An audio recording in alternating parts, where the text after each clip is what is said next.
Hi, I'm Shannon Kendall with American Crafts, and I'm excited to be here with you today to show you some projects that you can make with the American Crafts open stock papers that are available at Joann. There are so many beautiful papers to see in the open stock paper section at Joann. This is just, I'm going to thumb through a few.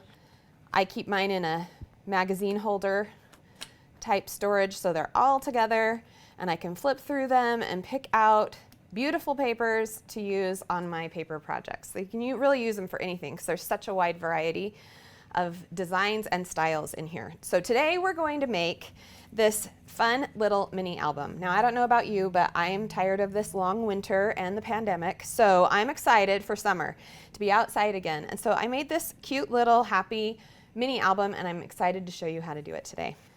Okay.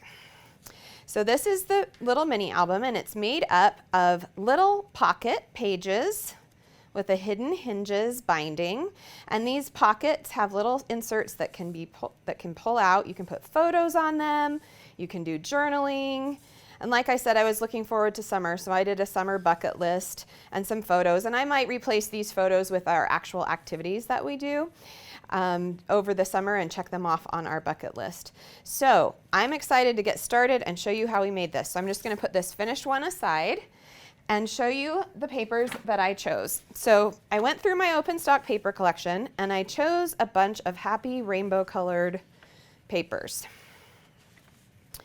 Okay, so you can see all these that I chose to do this project with.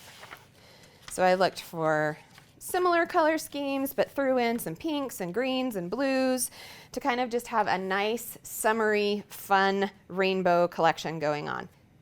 We are going to use a couple of We Are Memory Keepers tools today as we work with our open stock paper. I love using We Are Memory Keepers tools with all my paper projects. The two that we're going to use today are the We Are The Works all-in-one tool and the We Are Memory Keepers pocket punch board. And I love all of their tools, but these are the two we're going to use today. I'm not going to be doing any stamping today. This tool does, like it says, the works, everything. So I'm just going to take off my stamping plate and set that aside.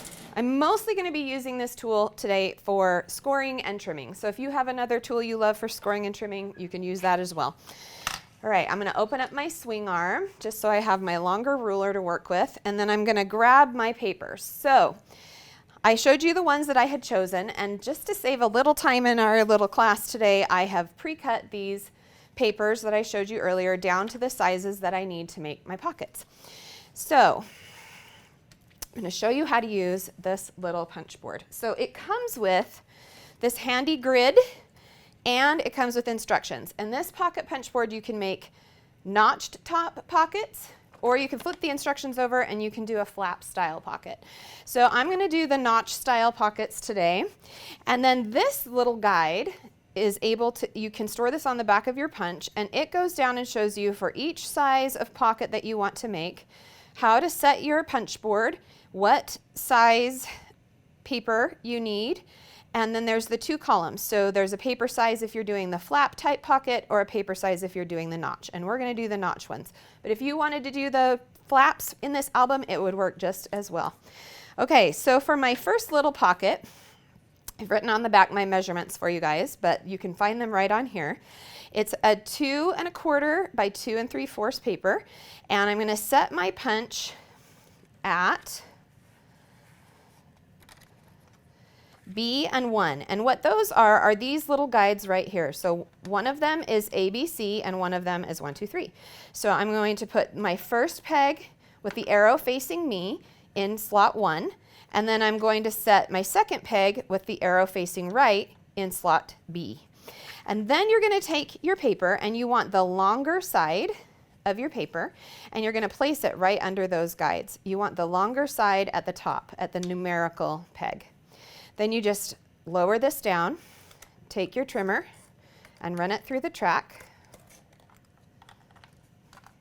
Get rid of that little piece.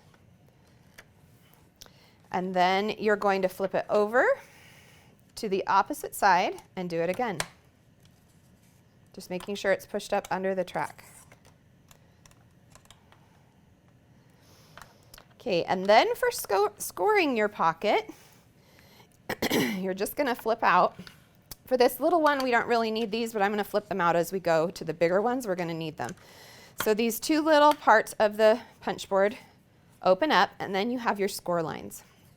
So I'm going to lay this back down where my cut was, and your embossing stylus is right here in the side of the punch board, and you're just going to run it through the two score tracks. Then I'm going to flip it over again and run it down this side as well. Now I have my little pocket. So all I have to do is fold on my score lines. I like using my embossing stylus here too to also get nice crisp folds. And then I'm going to fold this guy up and use a little bit of adhesive. You can use whatever adhesive you like, and I just usually do it on one side of the flap and the bottom flap. And now I have my little pocket, so you can see there. So now I just need my notch punched so that I can pull out my insert easily.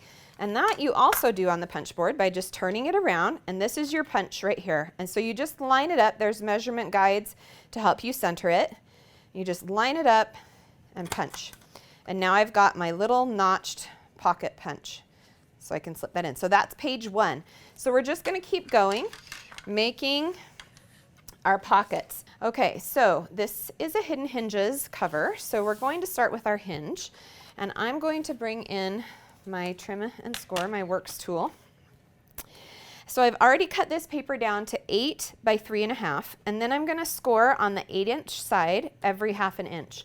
So scoring on these scoreboards, you lift out this piece and you flip it around so that you have this edge to butt up against for scoring so that you get it in the right place.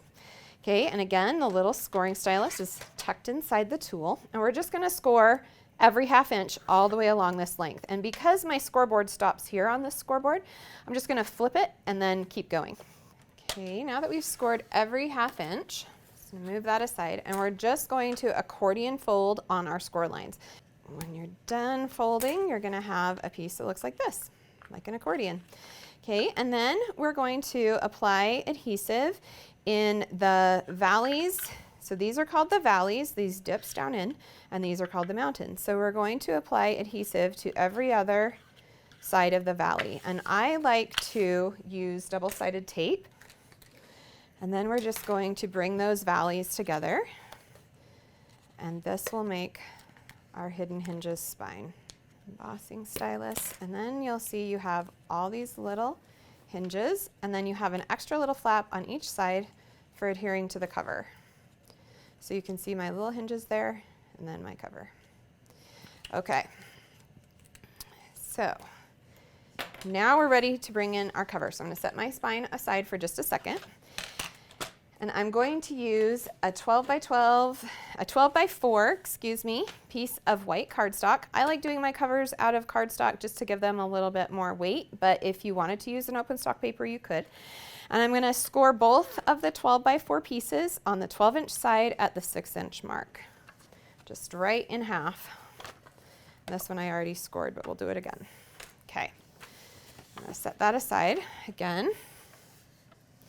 Then these, you're just going to fold them right in half. Okay, now we're going to attach them to our spine. And so what we need are these little flaps that we left hanging out of each end.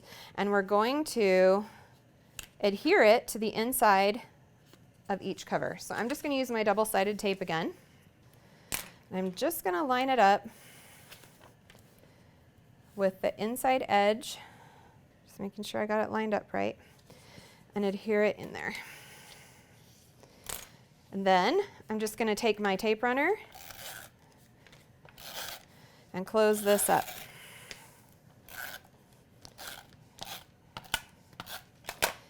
Bring this side of the flap of my cover over to meet in the center. So now we have one side of our cover on. Now we're just going to repeat it for the back side. Now I have my front and back cover to my book. So I'm just going to leave it how it is. All right, and now we have this exposed seam, and I don't want that showing on the edge of my book. So I cut another piece of this fun rainbow open stock paper, and I cut it to 5.5 by 4, and I'm going to score it again on the 5.5 inch side at 2.5 and at 3. And this is just going to be my spine wrap. That's what I call it. I don't know its official name. And I'm going to wrap this around the end of my book just to give it a nice finished outside. So then you just use whatever adhesive you like. Then I took a scrap from my largest envelope that I made right here, and I just added another little bit of rainbow. I just liked how that looked. So I added this little strip that's 1/2 inch by 4 inches to the front and back of the book, just to add another little element of color. Okay, so now we are ready to attach our pages to our inside. And so what I did is I started at the back and kind of placed them in, overlapping them however you want. Like if you wanted them all centered, you could, or you can stagger them a little bit. I staggered mine a little bit in the first version, so I think I'm going to do that same thing here. Just kind of putting them in place, seeing where I like them. Okay, and then I'm going to start at the front and just move toward the back. I'm going to try and kind of do it like I did on my first book. All right, so here I'm using a thinner double-sided tape, but you could use the same one that you used before. Just putting a little bit, because these pages are going to be moved, I again like a stronger adhesive than just my tape runner. So I like to put hot glue or double-sided tape.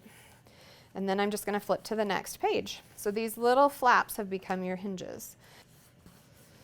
Okay, so now we've got all of our pages in our book, and they each turn on their own page and on their own hinge, and they're ready to be filled. And with both pages together, I just took a hole punch. I used the Crop-A-Dile by We Are Memory Keepers because it punches so nicely. And I just punched a hole through both covers, just like that. And then I just took a piece of twine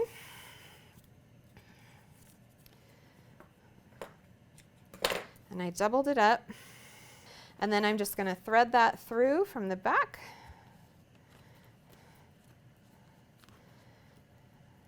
Tie a little bow on the front. And I did a double thread just because I liked that it made it a little more bold. But you could do single if you wanted to, or you just do ribbon if you want it more bold. And then just to decorate the cover a little bit more, I chose to use some thickers that are really fun thickers that you can get at Joann. I used the Here and Now phrase already from this set, so on this book I think I'm going to use the Sun and Fun. I also added a heart, and I wanted to show you that. So there's this fun open stock paper that is full of hearts, and all I did here was I cut out this pink heart and laid it underneath my stickers, which I think it adds a little something. So I'm just going to do that. I'm just going to do a quick little flip through and show you my finished album from before and the one we just made. So we'll open it up, and here's our first pocket. Then we have each pocket that follows all the way through. And the only difference between this one and this one is that I went ahead and measured. I just took a little ruler and I measured the size of the pocket and then just cut scraps of white cardstock for journaling and for photos. And then I just took little 1/2 inch by 1.5 inch strips of paper and folded it around the end as a pull tab, and I just did a little staple, and I added some of these cute little hearts that are on this sticker sheet to each pull tab, just to bring a little bit of that gold to the inside. Okay, so there's page 2. Just did some photos. The kids with their name. You could do anything you wanted to. Like I said, I think it would be fun that once we did the things on this big one, I did a summer bucket list. Go to the zoo, go camping at least twice, to maybe change out the photos in my album or add more to the outsides of the pockets of our time at those events. You can fit quite a lot in these pockets, so you can add more photos in than just one. You could decorate the fronts of them. There is room in there to have a little bit of bulk because that closure is going to keep it nice and closed tight for you. So I hope that you have fun with this fun open stock paper mini album with the pocket punch board, and I hope that you have a great summer.